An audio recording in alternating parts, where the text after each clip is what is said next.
मैं तुमसे बेइंतहा मोहब्बत करता हूँ। अस्सलाम वालेकुम। उम्मीद करती हूँ आप जहाँ भी हों खुश होंगे। अल्लाह आपको खुश रखे और आपको सेहत वाली लंबी ज़िंदगी दे। अल्लाह करे आप कभी किसी के मोहताज ना हो। जो लोग परेशानी हैं अल्लाह उनकी परेशानियाँ दूर फरमाए। जो लोग बीमार हैं अल्लाह उन्हें सेहत वाली ज़िंदगी फरमाए। जो लोग इस दुनिया से रुखसत हो चुके हैं अल्लाह उनकी मग़फ़िरत फरमाए। मुझे और फैमिली को भी अपनी दुआओं में याद रखना। आमीन सुम्मा आमीन। आज मैं आपको एक हॉरर कहानी सुनाने जा रही हूँ जो आपके रोंगटे खड़े कर देगी। यह कहानी एक बहुत ही ख़ास भाई ने भेजी है। कहानी बहुत अच्छी है, इसे आखिर तक ज़रूर सुने। और जो नए हैं मेरे चैनल पर वो मेरे channel horror story with Amrish को सब्सक्राइब कर दें। जुनून का किला। तुम्हें यकीन नहीं आ रहा होगा मगर तुम्हें ये कहानी सुनानी है। तुमने कभी नहीं सोचा था कि ऐसा भी कुछ हो सकता है, मगर आज मैं तुम्हें बताने जा रही हूँ कि इस दुनिया में कुछ ऐसी चीज़ें भी हैं जिन्हें समझना और मानना हमारे बस में नहीं। कभी कभी हमारे सामने जो कुछ होता है वो हकीकत नहीं होता और जो हम नहीं देख पाते वो ज़्यादा खतरनाक होता है। कहानी शुरू होती है। मैं तुम्हें एक ऐसी जगह की कहानी सुनाती है जिसके बारे में किसी ने भी तुम्हें नहीं बताया होगा। ये कहानी कुछ साल पहले की है जब मैं एक छोटे से गांव में अपने वालिदैन के साथ रहती थी। ये गांव एक पुरअसरार इलाके के करीब वाक़ था जिसे जुनून का किला कहा जाता था। जब भी मैं इस इलाके का जिक्र करती लोग फौरन खामोश हो जाते थे और नजरें झुकाते थे। कुछ लोग तो ऐसे इलाके को मुल्क अलमौत तक कहकर खौफज़दा हो जाते थे। एक दिन मेरी दोस्त फरीहा ने मुझे बताया कि उसका खानदान इस किले के करीब रहता है और वहाँ की फ़िज़ा कुछ अजीब सी है। वो बताती थी कि वहाँ कुछ ऐसे वाक़यात हो चुके हैं जो दिमाग को घुमा देने वाले हैं, लेकिन मैंने कभी संजीदगी से इन बातों को नहीं लिया। मुझे लगता था कि ये सब महज कहानियाँ होंगी। लेकिन एक रात जब मैं और फारिहा अपने दोस्तों के साथ गांव की सैर कर रहे थे, हमने वो किला देख लिया जो पूरे गांव के नज़दीक था।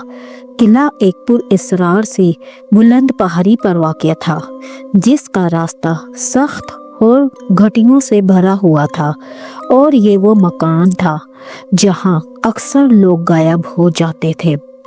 मैंने फरीहा से पूछा कि क्या ये वही किला है जिसके बारे में लोग बात करते हैं। उसका चेहरा यकदम संजीदा हो गया और उसने कहा, हाँ ये वो ही किला है, लेकिन तुम्हें यहाँ नहीं आना चाहिए। मैंने कहा, अब तो हम यहाँ आ ही गए हैं तो अंदर क्यों ना चलें। फरहा ने डरते हुए मुझे रोका मगर मैंने इसकी बात ना सुनी। हम अंदर गए और जब हम किले के करीब पहुँचे तो अचानक एक सर्द हवा का झोंका आया जिसने हमारे जिस्मों को कांपने पर मजबूर कर दिया।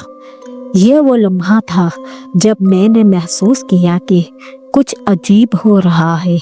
किला के दरवाजे में एक कदीम सी ताला लटक रहा था जिसे वो पिछले कई सालों से खोला ना गया हो। अंदर की फिजा साए साए कर रही थी और हर तरफ सन्नाटा था। हम आहिस्ता आहिस्ता अंदर बढ़ते गए और अचानक हमने एक पुराना कमरा देखा जिसमें एक बहुत बड़ी खिड़की थी जो बाहर की सियाह रात को देख रही थी। इस कमरे में कुछ पाक किताबें बिखरी हुई थी जिन पर अजीब सी अलामतें बनी हुई थी।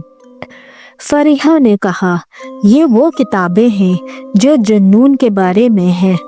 ये किताबें यहाँ आने वाले लोगों को हमेशा अपनी गिरफ्त में ले लेती हैं। मैंने उसका मजाक उड़ाया और कहा, यह सब तुम्हारी तस्वुरात हैं, कुछ भी नहीं। लेकिन उसी लम्हे कमरे का दरवाज़ा बंद हो गया और हम दोनों तेज़ रफ्तार सांसें लेकर एक दूसरे को घबराए हुए देखने लगे। अचानक कमरे के एक कोने से एक धुंधला सा साया हरकत करने लगा।